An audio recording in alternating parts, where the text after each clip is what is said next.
From Hollywood, it's time now for... Johnny Dollar. This is Capitan Garcia Ramullo of the Panama Federal Police. Good. Your sergeant said he could locate you in a matter of minutes. I am never lost from contact, senor. You have talked with the beautiful turista, no? I have talked with her, yes, and I ended up getting socked in the jaw.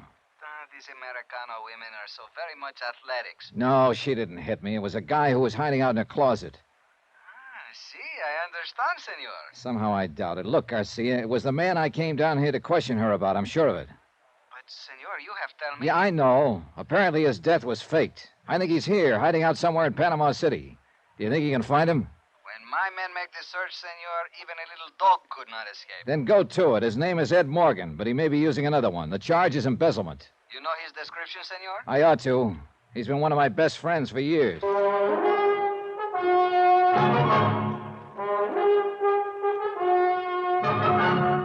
Tonight and every weekday night, Bob Bailey in the transcribed adventures of the man with the action-packed expense account, America's fabulous freelance insurance investigator. Yours truly, Johnny Dollar.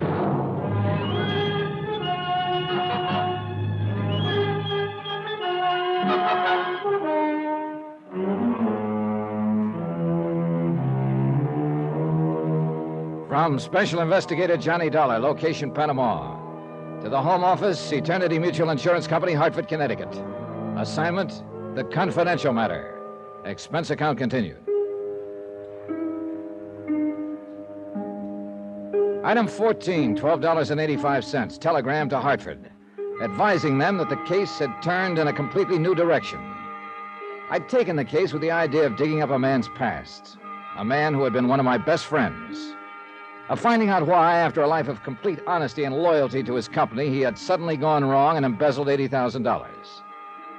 I'd found out that part of the why was probably a lovely young widow named Nicky Barrett. But I'd found out more. The man we thought dead, who'd supposedly drowned when his car went off a cliff into the Pacific Ocean, was still alive. So now it was a matter of filing charges, requesting extradition from Panama, and, of course, capturing the fugitive.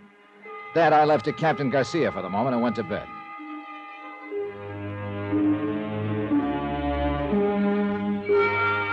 When I came down to breakfast the next morning, I still hadn't heard back from Garcia. But I did get a return engagement from my little playmate of the night before. Good morning, Johnny. Oh, well. Good morning, Mrs. Barrett. I came into town early especially to see you. Why? A deep concern as to whether I survived that sock in the jaw? No. No concern, really. I imagine you have a pretty tough jaw. Do you mind if I sit down? If you promise not to double up your fist. I can explain that, Johnny. With all night to think about it? Yeah, I bet you can. How about some breakfast? I don't really. They got a special this morning, fried fish and papaya. Oof. Tastes even worse than it sounds. No, I'll just have some coffee. That we already have. Sugar, cream? Just black. Thank you. All right, you're on. Spin it out. Well, I'll admit it was silly to claim I was the one who hit you last night. Of course it was silly. I know who hit me. You don't. It was Ed Morgan. He was hiding in the closet in your hotel room. You're wrong, Johnny. You don't mind if I call you Johnny, do you? I mean, you and Ed were such close friends. I feel I almost know you. You could be wrong, Mrs. Barrett. I used to think I knew Ed until he met you and decided to tap the till for 80 grand. All right, call me Johnny, if it gives you more confidence in your act. It's not an act. Okay, if you didn't hit me and Ed didn't, then who was it? Let's just say it was a friend. He wasn't very friendly to me. He misunderstood your coming there. He shouldn't have been there himself. He's married, and not that I knew it, though, until last night. That's not a bad attempt, Mrs. Barrett, at a snow job, but I still don't buy it. Better drink your coffee. Johnny, Ed was drowned in San Francisco when his car ran off into the ocean. He's dead. How can he be dead in San Francisco and still be tearing up cigarettes in Panama? I did that. You don't even smoke. But the man who was there last night does. And I tore the cigarettes in that peculiar way. I picked up the habit from Ed. I just did it absent-mindedly, I guess. Now, this gets better as it goes along. Oh, I'm not lying. It's true. No, I mean this fish and papaya. I guess you just have to get used to the mixture. Oh, please, Johnny. You're not even touching your coffee. If I drink it, will you please listen to me? I am listening to you. I just don't believe you. Look, we all make mistakes. Last night you made a guess. You thought that was Ed, but you were wrong. So why be stubborn about it and cause a lot of unnecessary trouble? Let's forget it and be friends. Can't afford it, sweetie. I haven't got that kind of money. Do you think I sell my friendship? It cost Ed $80,000 of the company's money. No. How much of that did you get? Half of it? No. More than half of it? No, I don't know what you're talking about. How much does he have left now? Stop it! Stop saying such things. All right. Can't you understand once and for all? Ed isn't here, nor anywhere else. He's dead. No, he isn't. But I wish to heaven he were. What do you mean? Just that. But he was your friend. That's right. He was my friend. When I heard about his accident, heard he'd been killed, it hit hard. It hurt plenty. And I guess it hurt even more when I learned he'd been stealing from the company. Johnny. So I took the job of digging into the mess and trying to find some answers. I didn't want the job, didn't want any part of it, but I took it anyway. Somebody had to do it. And he had been my friend once.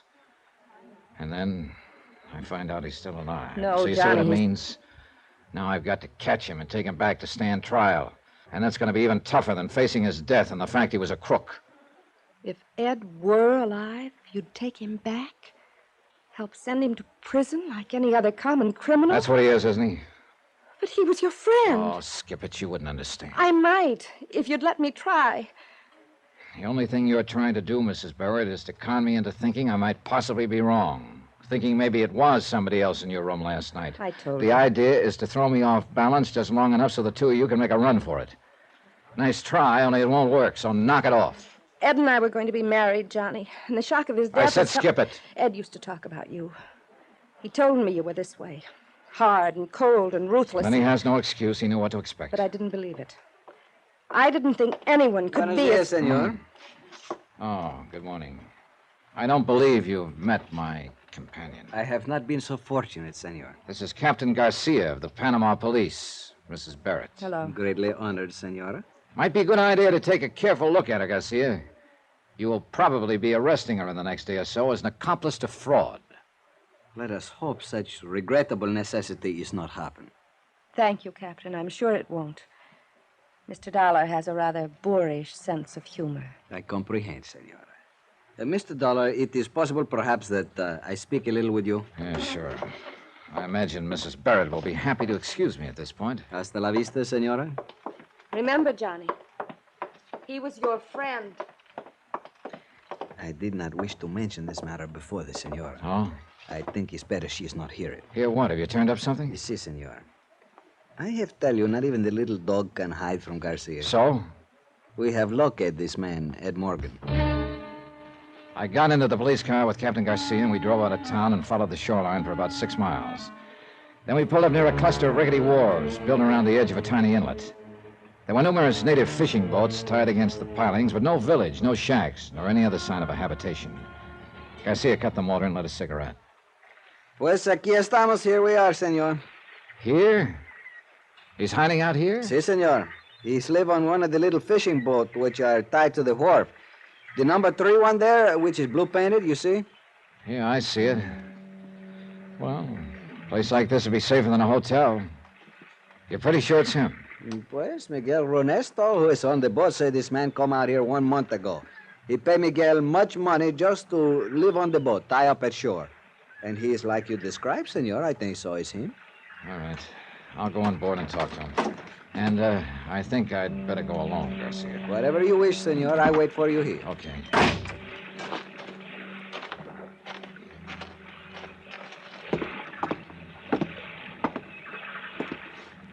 Ed? Ed Morgan.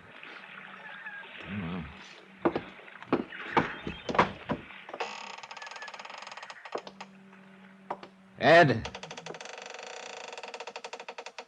I know you're here, so you might as well answer. Cabin's unlocked. Come on down.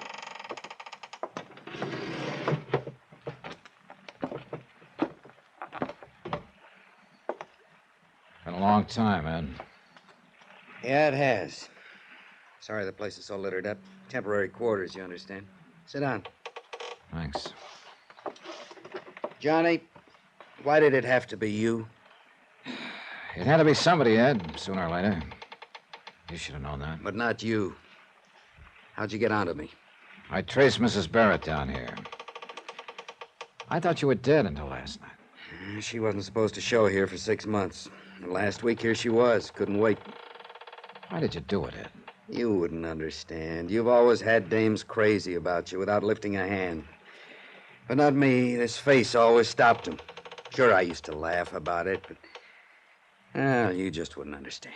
And this woman was different, is that it? Nicky fell as hard as I did. I didn't know women like her even existed. She's for me all the way. Is she worth the price tag? $80,000? Cut it, Johnny. It's not that way. It's just that Nicky had always lived well, and I had to live that way, too, in order to be around her. I got in further and further, and finally I was in too deep to pull out. Did she know you were stealing from the company? Not at first. The blame's all mine, Johnny, not hers. You picked your own apples, is that it? Call it that. And I didn't spend all that money. We decided to get out of the country, start a new life together. I figured I'd need that much. And Nicky agreed to that plan? Sure. That's why she's here. She sold out and came on down. Only she didn't, Ed. She still has her apartment in San Francisco. You're wrong, Johnny. She sold her furniture, her clothes, The everything. stuff is all there, Ed. I saw it. You're lying, Johnny. She pulled stakes. She told me. Okay, she told you. I guess you know why I'm here. I know why you think you're here. Hold it, Johnny. Don't move.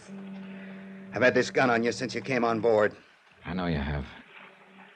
But I wonder if you'd really use it. Don't try to find out. And don't tell me I'm in a spot. I know that. But I'm going on as far as I can. And if I have to kill to do it, then I'll kill. Maybe I could have stopped him. Maybe he wouldn't have fired, I don't know. And for one reason or another, I didn't feel much like finding out. I let him go. He backed out of the cabin hatch and bolted it on the outside. I heard him cross the deck and run along the wharf. And I waited for Garcia to call out to challenge him. The only sound was a car motor starting up and speeding away. Then I heard somebody come running down the wharf. Senor Dollar! Get the door open, Garcia. Where is he? What happened? He take the car, senor. It's me to blame. I am not alert. Before I know it, Never mind. Where's the nearest telephone? 2 miles, senor. 2 miles? How do we get there? But how else, senor? We walk?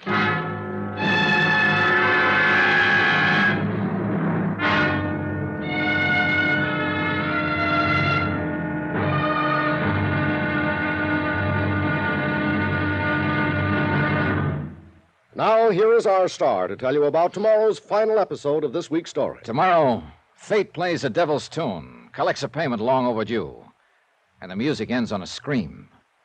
Join us, won't you? Yours truly, Johnny Dollar.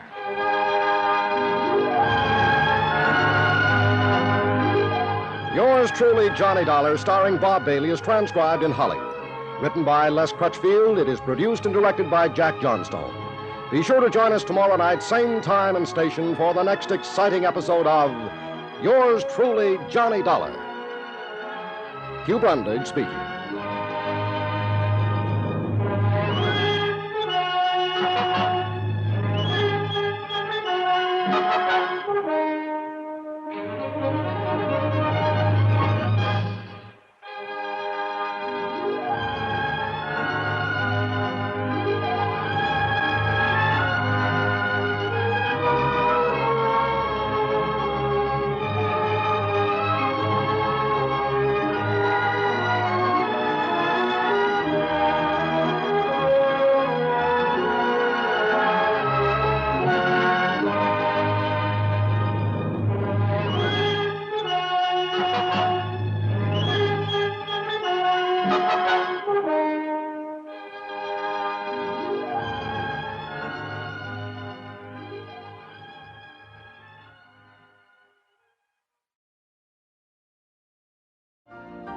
You've been listening to the OTR Gold Network.